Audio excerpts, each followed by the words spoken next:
common question that most people ask me is, how did you do that when I finish a trick? Most of the time, I'm not really sure that they meant it. Because you know, when you know how a trick is done, you're gonna be either very disappointed or feel like you're wasting your life, and you know, all of these things that you might feel. But if we're just meeting, my name is Caroline Ravn. I'm a professional magician and YouTuber, and I've been doing magic now for 9 years. I do not kid you when I tell you that the most commonly asked question is, how did you do that when I do a trick? Most of the time, they will try to be funny. Like, oh, can you make my wife disappear? Or what are the next lottery numbers? They might even ask, what am I thinking of right now? Obviously, that I look amazing in my shirt. But that is the most common question that I get asked. If you want to see more of these things, you want to go deeper, half an hour talk, 1 hour talk about the business side of magic, deep dive into how tricks are done, see all of the book club sessions that we've ever done, read exclusive blog posts. If you want to take part of all of that, I have my new platform up. It's ravnmagic.com. If you use the code mentioned in the description below, Caroline VIP, I'm gonna give you 3 months with 50% off for the monthly subscription. So come hang out. It's a great place. I have a book club for magicians, and it's called The Magician's Book Club, which is the most original name I could come up with. It's great. So most of the time we read 1 book a month. Last year we read 12 books. We had a great time. We started this year, 2023, reading Scripting Magic, and this question came up when we were reading this book. What is your response to when people ask you, how did you do that?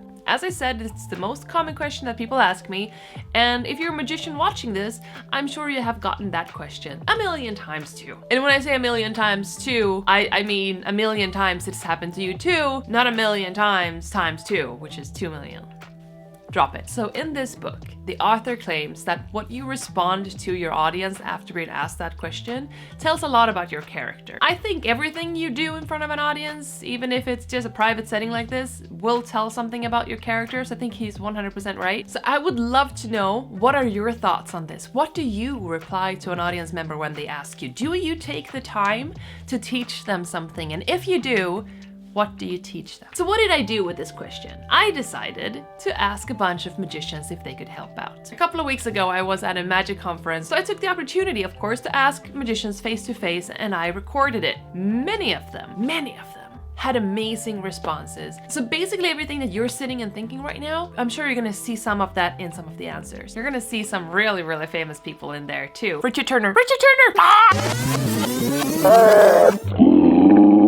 So this next part, I'm gonna show you all of the responses that I got. It's quite long. I think it's like 7 minutes long. So if you feel like you've seen enough, you could just, if you're on a computer, you can take the arrows and you can just press once, and I think you will jump forward 5 seconds or something. So you can do that until you feel like you're happy. Or if you're on a phone, you could just double tap on the right side of the screen and it'll bring you forward 5 seconds too, if you feel like it's too long. I'll give my points at the end of that. Let's just bring the experts in.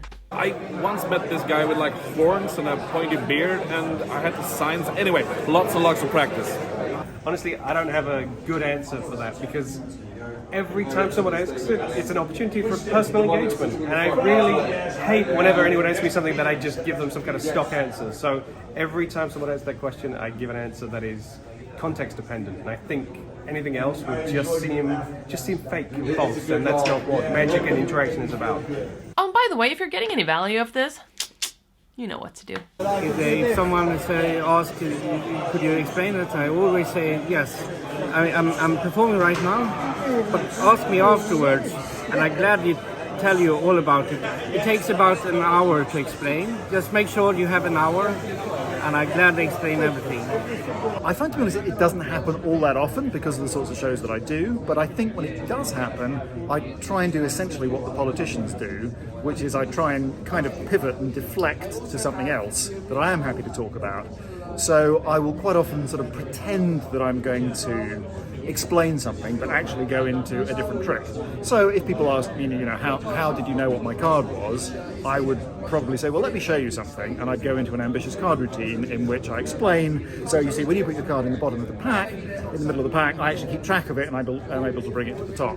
So I'll tend not to ignore it, to try and engage with it, but actually then to use it as a way to get into another trick.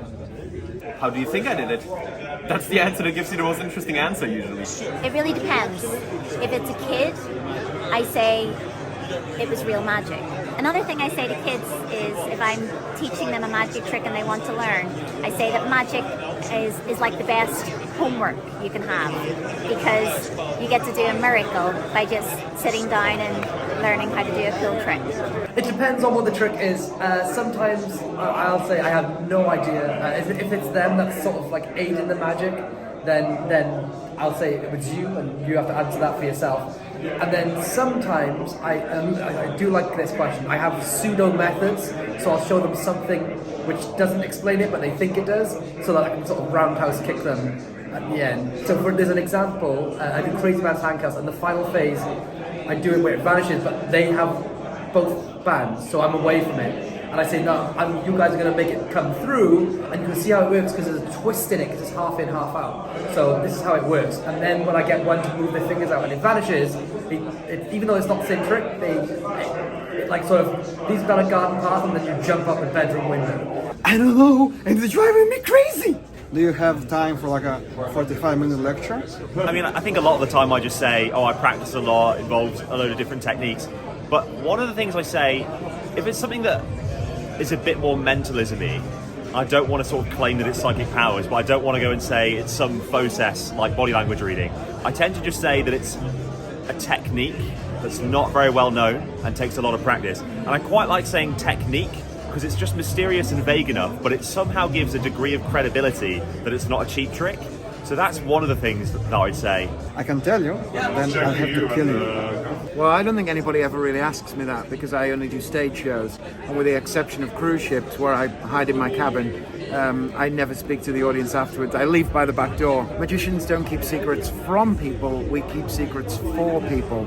And so if I were to tell you how it worked, I promise you would be disappointed. In the same way as I feel that I don't want people to meet me necessarily after the show because I think they'll be disappointed. The whole thing is that we create wonder, and I try to avoid anything that will puncture that wonder. I use it as a marketing opportunity, because I say to them, oh well, would you like to learn how to do a simple trick? And they say yes, and I say, well, I tell you what, I've got an unlisted video on YouTube. You give me your email address. When I get back tomorrow, I'll send you an email with a really super simple trick that you can show your friends and your family. Don't share it around. It's something that you can use, and then you can do the magic to other people as well.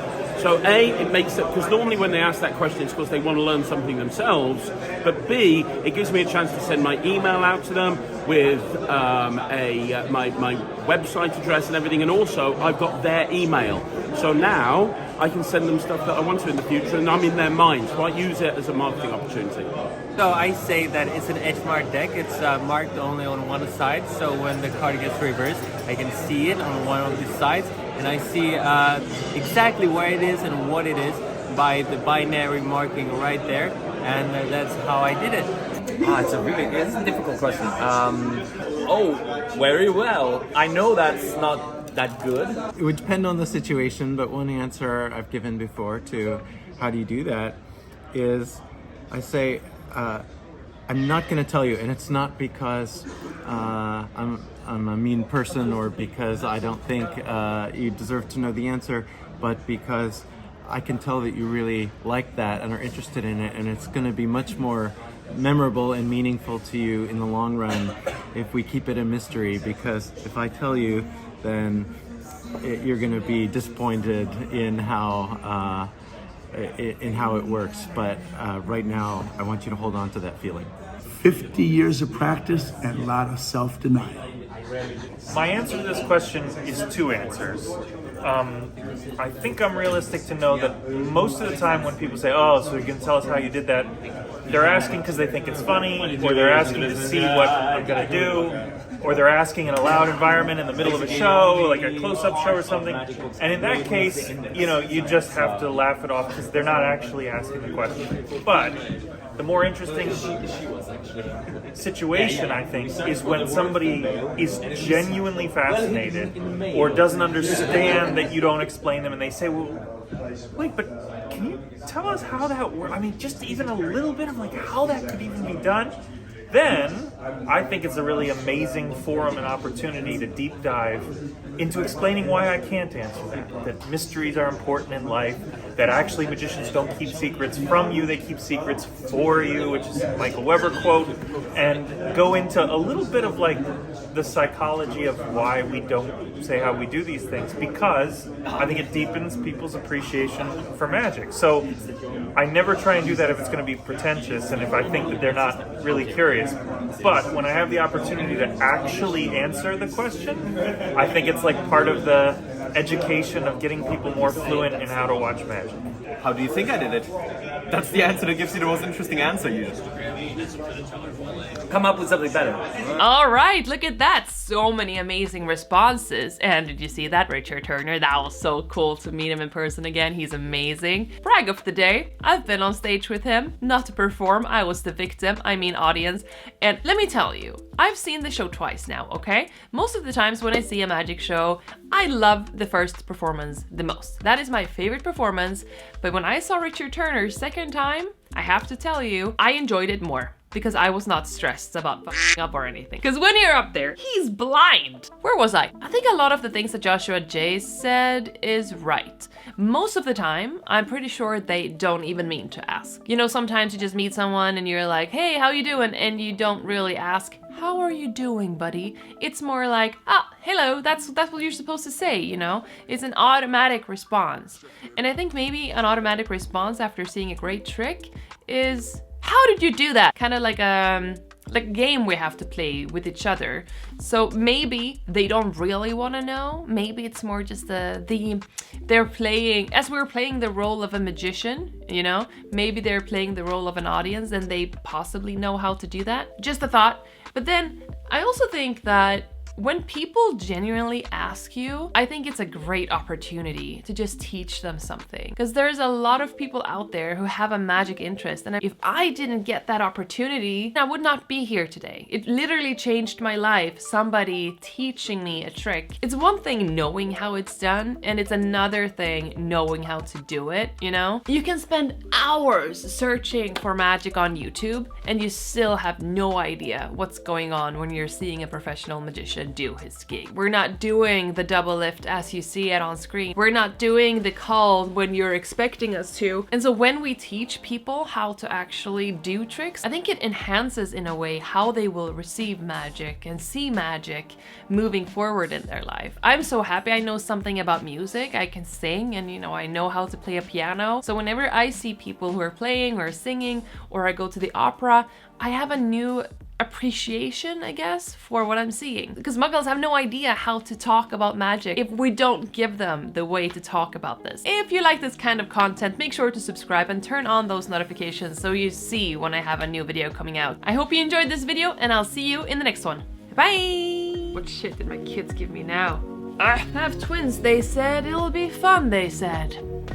That's my best friend calling. Should I respond? I should. Give me a second. Hello? Åh jävlar, la jag på? Hello? Hello? Okay. She hung up on me.